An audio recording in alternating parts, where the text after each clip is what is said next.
Goeienaand, dames en here. Ek groet julle in die mooi naam van Jesus, ons verlosser, ons saligmaker en ons komende koning. Ons getuig en ons praat en ons spreek en ons getuig en ek sê dit male sonder taal net op 2 geleenthede. Tydig en ontydig. Dis al wanneer ons oor die Here Jesus praat. Tydig en ontydig. En hoe wonderlik is dit vanaand om tydig ook oor hom te gesels. Ek wil vir u vra, vir die wat wil, ons kan staan, dan gaan ons vir die Here vra om vir ons die woord te openbaar. U is welkom om te staan, as u wil sit, dan sit u. Kom ons sluit die oë. Ons wonderlike hemelse Vader, ons sê dankie Here dat ons op hierdie tydige geleentheid, Here, ook u Vader, ons vra Here dat u vanaand vir ons self uit die woord uit sal leer, Here. Ons vier vanaand, Here, of ons herdenk vanaand, Here, toe Jesus Christus opgevaar het na die hemel. Ons wil vir u dankie sê, Here, dat u opgevaar het.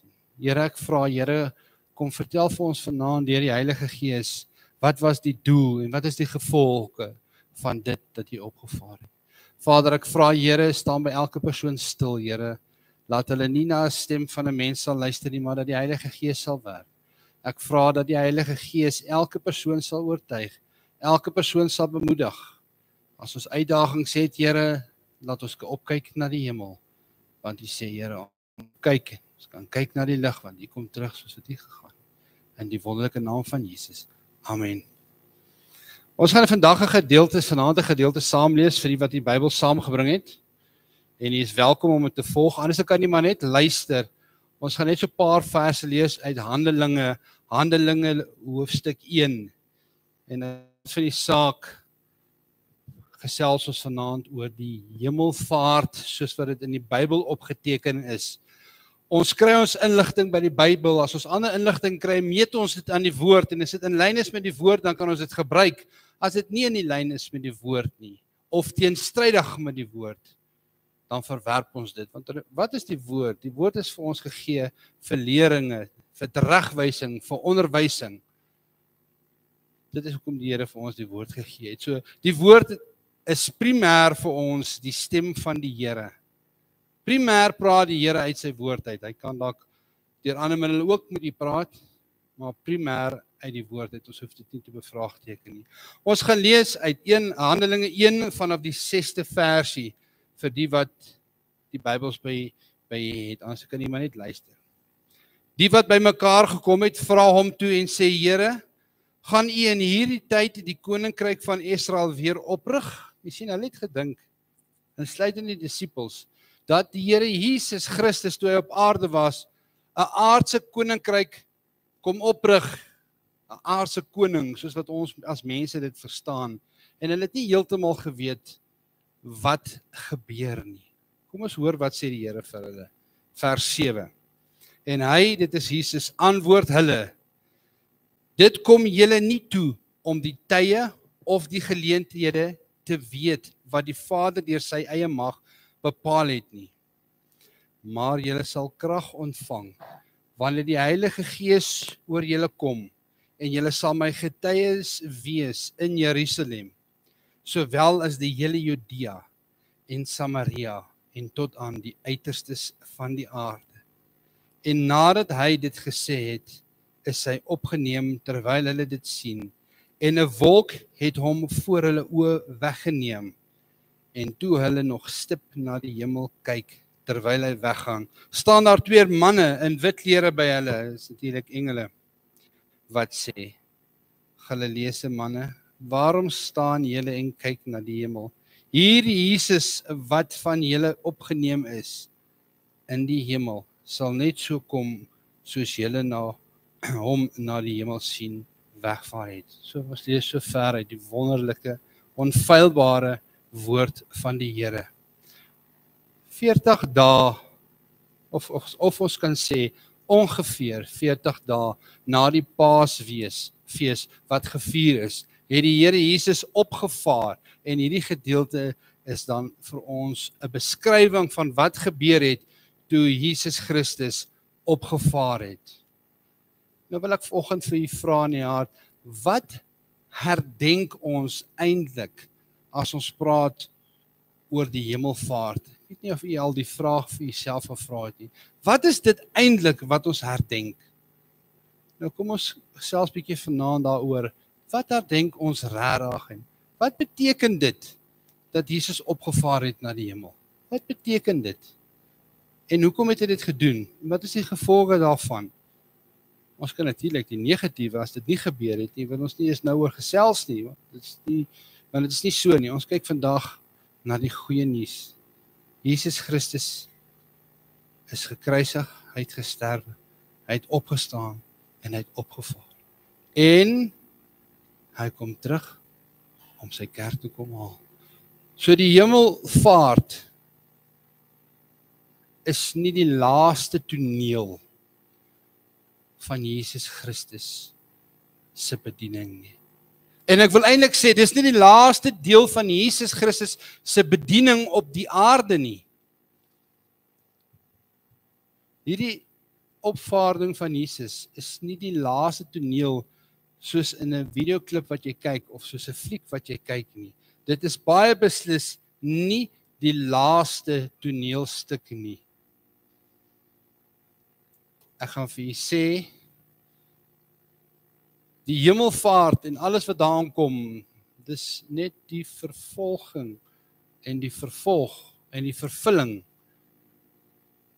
van wat vir ons in die Bybel opgeteken is.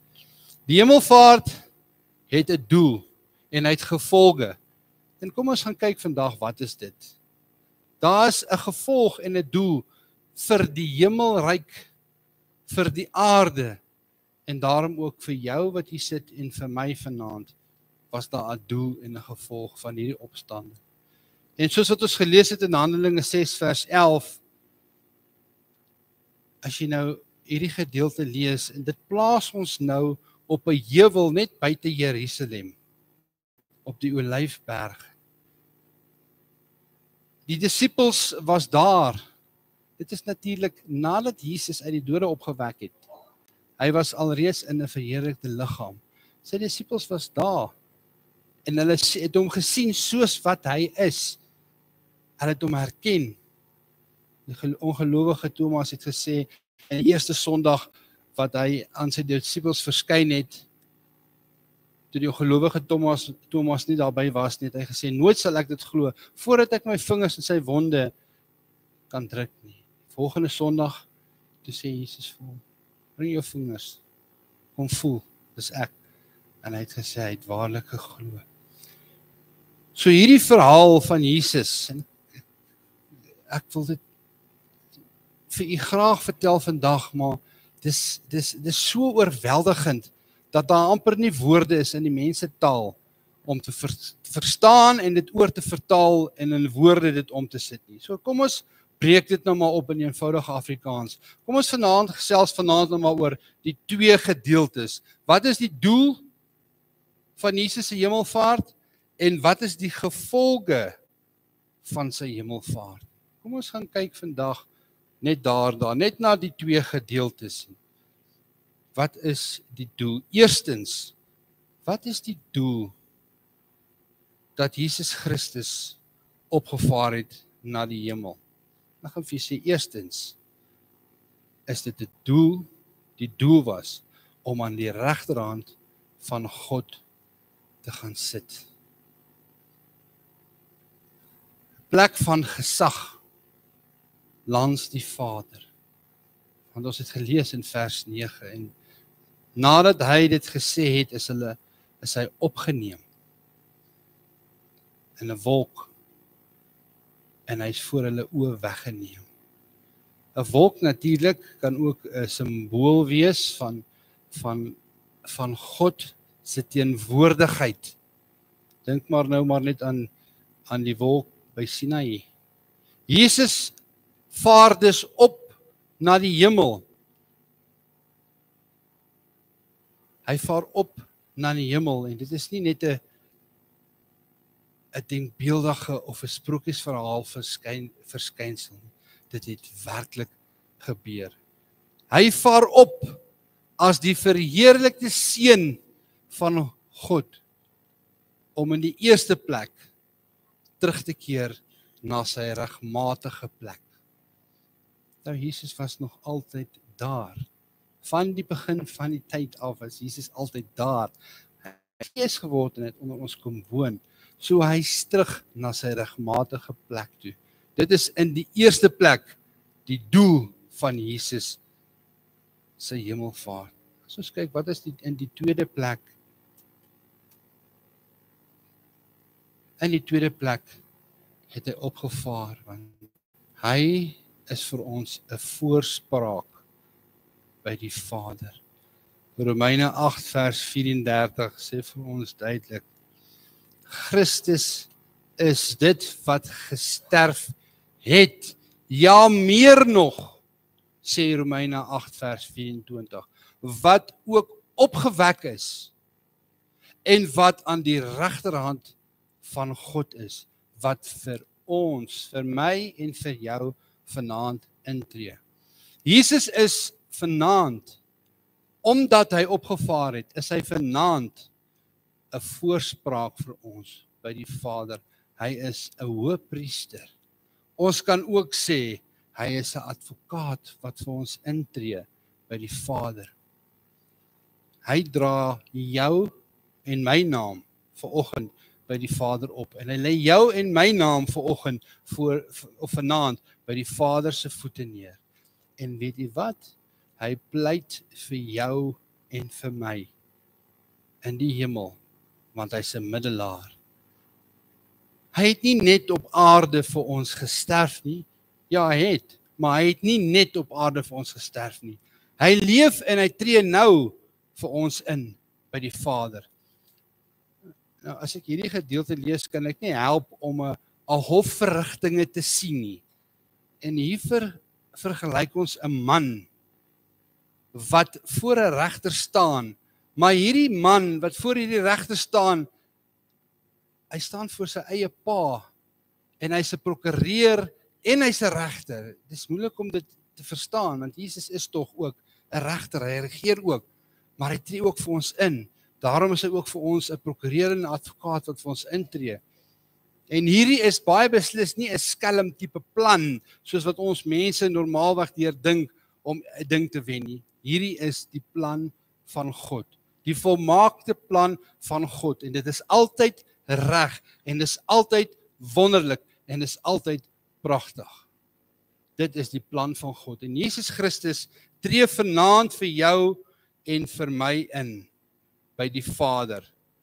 Hy tree in, want hy het vir ons die straf gedra. Maar nou moet ek in die ander selfde asem bysê, want as ek dit nie bysê nie, sal ek ongehoorsaam wees aan die Gees. En ek wil hê hier's 'n waarskuwing ook vir jou en vir my wat vanaand hier is, en almal wat op aarde is, kinders van die Here, nie kinders van die Here nie, hier's 'n waarskuwing, en weet jy wat is die waarskuwing? Dit is opgeteken in Lukas 9 vers 26. Wat is hierdie waarskuwing? Onthou, ons praat nou, hy tree vir ons in, en hier's 'n groot waarskuwing vir jou en vir my. Wat is die waarskuwing? En ek haal vir u aan, want elke een wat hom skaam vir my en my woorde, vir hom sal die Seun van die mens hom skaam, wanneer hy kom in sy heerlikheid, en die van die Vader en van die engele.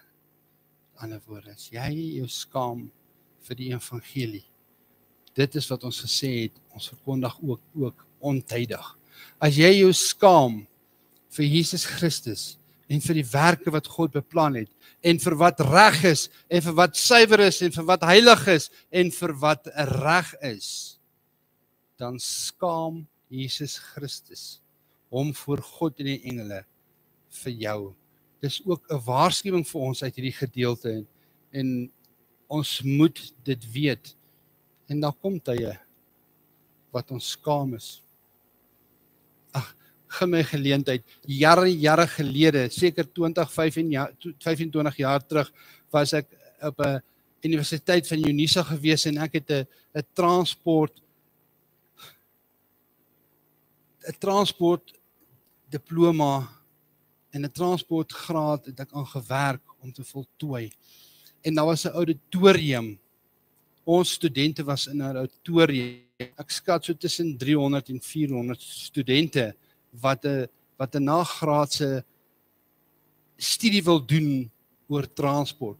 En die professor wat dit aangebied het, was 'n dame. Dit was 'n dame. 'n ouerige dame. Vergewe my taal, maar 'n regte juffrou. Maar 'n professor, hoogs geleerd. En sy het hierdie gewoonte gehad om te sê, don't give me that sweet little Jesus talk. Don't give me that sweet little Jesus talk. En sy het dit male sonder taal herhaal. En ek het nooit nie een keer opgestaan. En nie een van daai, kom ons sê 200 studente, het opgestaan nie. Dit het my gebreek. Nadat ek die kwalifikasie gekry het, het ek dit opgeskeer. En ek dink nie eens nooit daaraan nie, want dit is nie die papier werd waarop dit geskryf is nie. Net omdat die professor dit gesê het. En dit was moeilik om myself te vergewe. So dit is maklik om jou te skaam. Ek dink onlangs was daar ook 'n soortgelyke geval gewees in Potchefstroom, maar ons gaan nie nou daaroor gesels nie. So dit is maklik dat jy in so 'n scenario kom as jy alleenig moet staan. En dit kan vir jou by jou staan en die enigste ding wat jy kan doen, jy kan vir Vader vra en daarom het ons ook vergifnis nodig vir dit ook.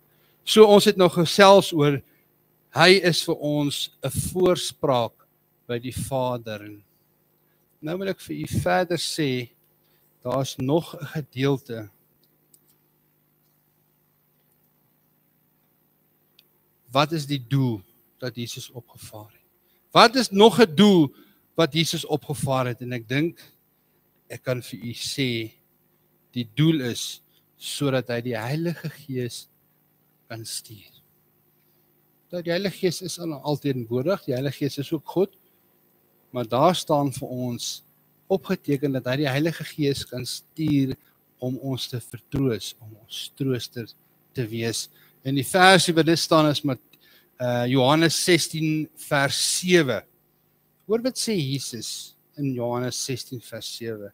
Daar staan, maar ek, Jesus praat, sê vir julle die waarheid.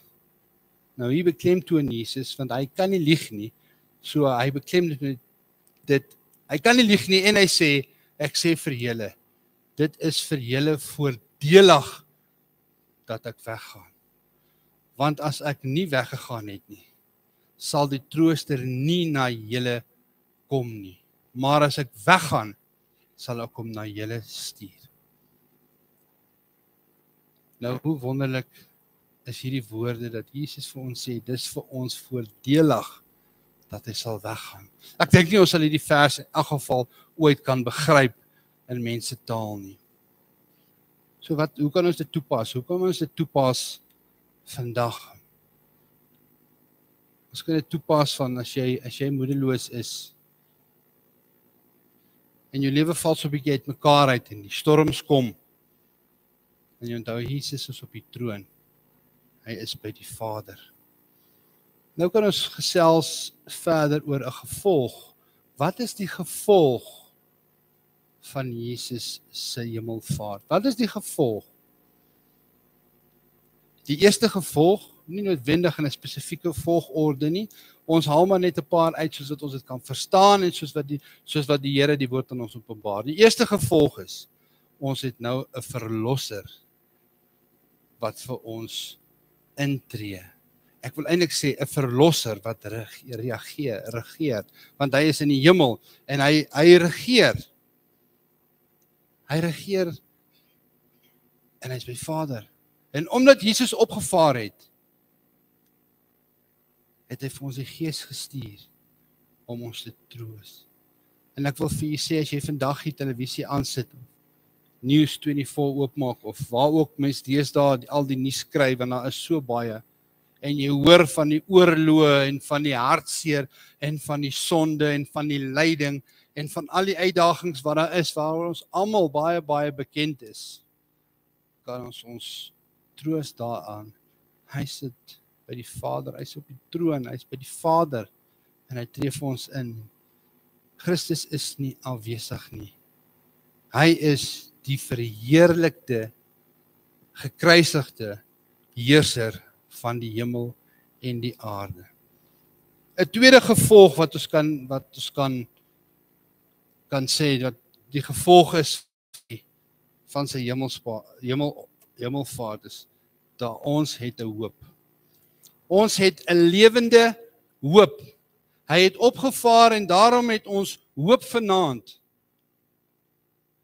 want hy regeer. Hy regeer en hy is in die hemel, en daarom kan ons sê, ons het 'n blymoedige toekoms. Maak nie saak wat jou bankbestuurder sê, of wat jou dokter sê, of wat wie ook al vir jou sê nie. Of dit nou jou bankbestuurder, of jou dokter, of jou advokaat, of wie ook al, Jesus is in beheer. Hy is in beheer. Ons het 'n verlosser. En ons is deur genade gered. En ons kan sê, ek kan vir u sê dat daar was 'n klein dorpie in Korea tydens die Koreaanse oorlog.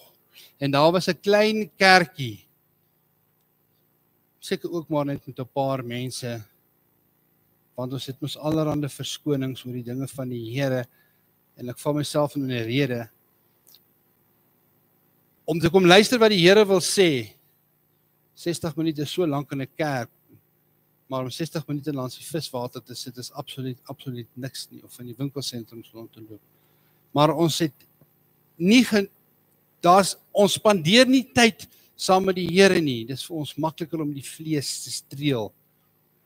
So daar was hierdie die klein kerkie, en die dominee het 'n vlag gehuis. En op die vlag het gestaan, en hy het gehuis op Hemelvaartdag, soos vandag, en op die vlag staan, hy het opgevaar, hy kom weer. En hoe mooi woorde is dit nie? Hy het opgevaar, sodat hy kan terugkom na die aarde toe.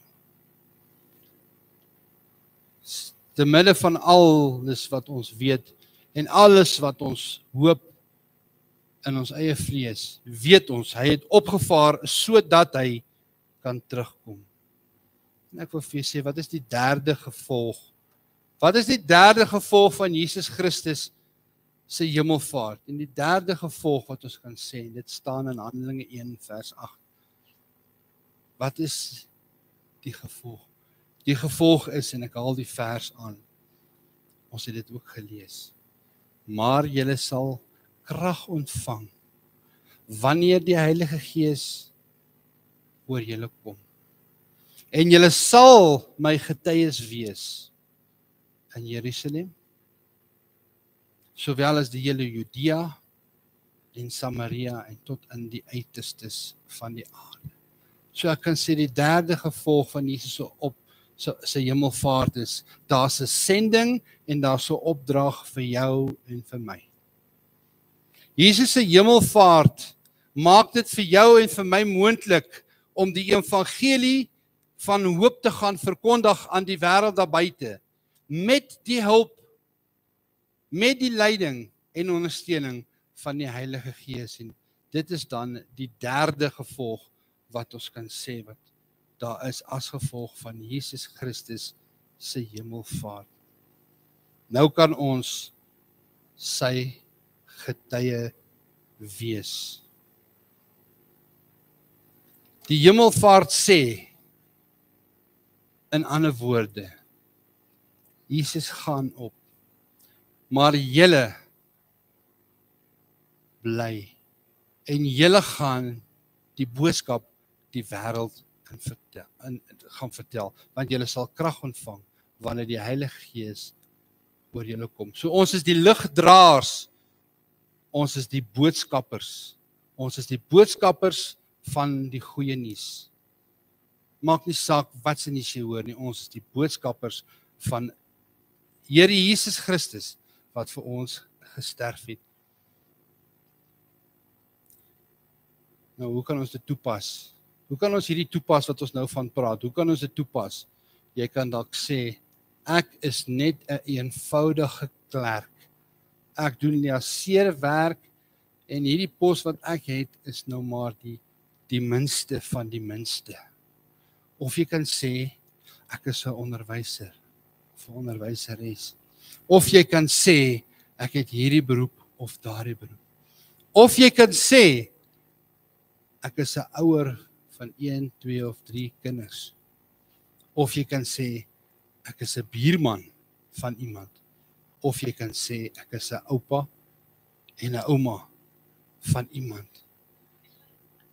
Jy kan 'n getuie wees, waar ook al jy is. En dit is 'n gevolg van Jesus se hemelvaart. Dat ons 'n getuie kan wees, 'n kragtige getuie. En ons hoef ons nie te skaam vir die evangelie nie. Want dit is die waarheid, dit het ewigheidswaarde.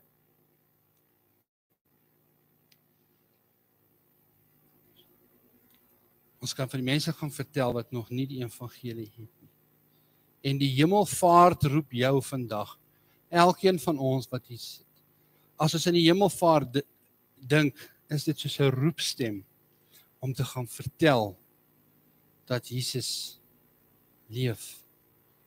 Dat Jesus intree en dat Jesus weer kom vir jou en vir my in hierdie wêreld.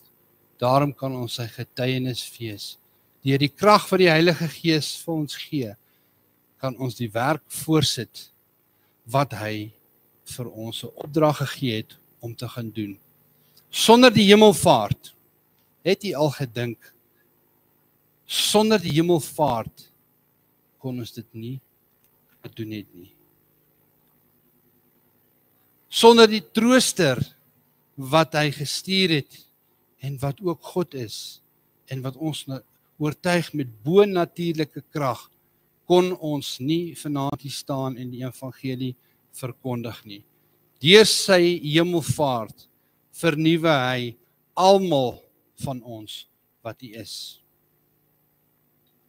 En ons het 'n voorreg om te weet dat hy sal terugkom. Dat hy sal terugkom soos wat beloof het.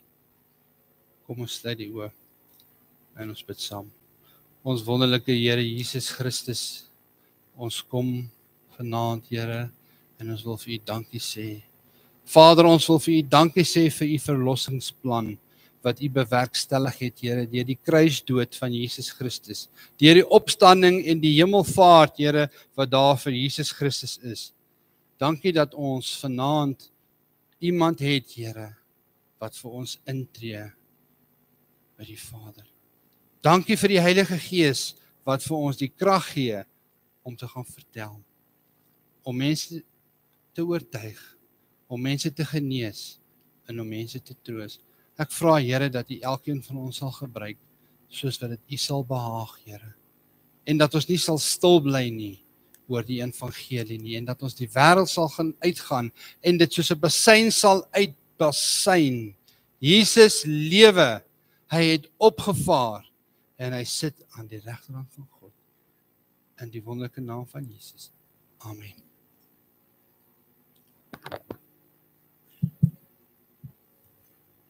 Kom ons staan, ons sluit ons weer af met hoe groot is ons God.